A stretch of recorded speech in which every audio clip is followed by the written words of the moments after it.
كشف محمد الغازي عن استعداد نجله أنوار الغازي لارتداء قميص منتخب المغرب في الاستحقاقات المقبلة بعد تغيير جنسيته الرياضية من الهولندية إلى المغربية في الفترة الأخيرة، وبالتالي أصبح مؤهلا قانونيا للعب لبلده الأصلي.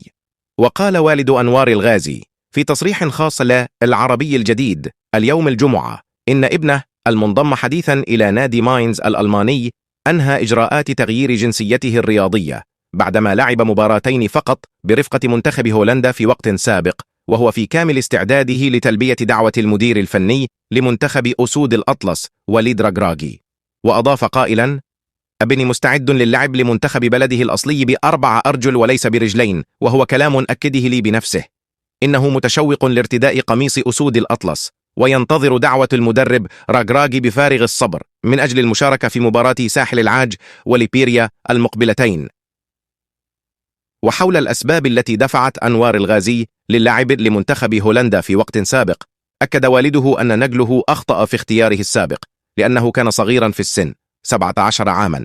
ولم نستطيع حينها مقاومة رغبته في اللعب برفقة منتخب الطواحين. وتابع قائلا: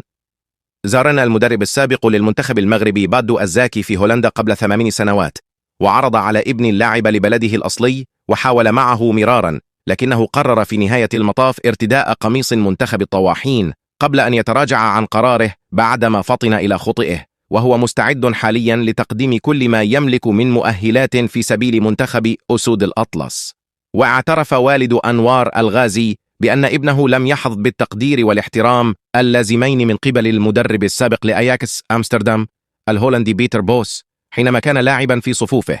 ولعلها الأسباب التي دفعته للانتقال إلى الدوري الألماني من بوابة نادي ماينز من أجل خوض تجربة مغايرة ورغبة منه أيضا في اللعب على مستوى عال.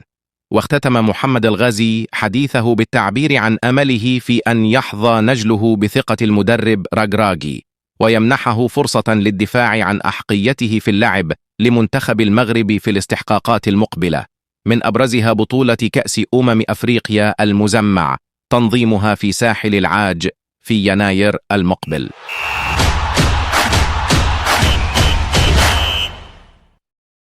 شخص واحد كان وراء انضمام تم مؤخرا ترويجا واسعا للخبر حول دور مهدي بن عطية الذي أصبح وكيلا لعدد من اللاعبين في تسهيل انضمام اللاعب أمين عدلي الجناح الباير ليفركوزن إلى المنتخب المغربي بوساطة المدرب الوطني وليد الركراكي. وأثار هذا الأمر اهتمام الجامعة الملكية لكرة القدم التي نوهت تبأ الاتصال المباشر باللاعب جرى من قبل وليد الركراكي بعد أن كان بن عطية يعمل كمندوب للجامعة في ألمانيا ويتابع ملف اللاعب. وأوضحت الجامعة أن بن عطية لم يكن ذا علاقة بقرار أمين عدلي الذي اختار بشكل طواعية اللعب للمنتخب الوطني.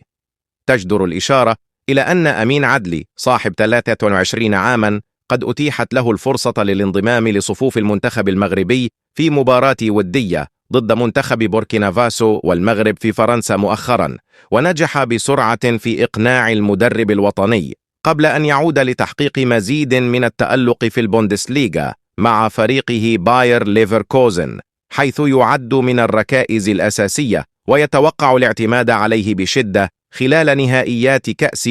إفريقيا في كوت ديفوار. لا تنسوا الاشتراك والمتابعة إن أعجبكم هذا الفيديو.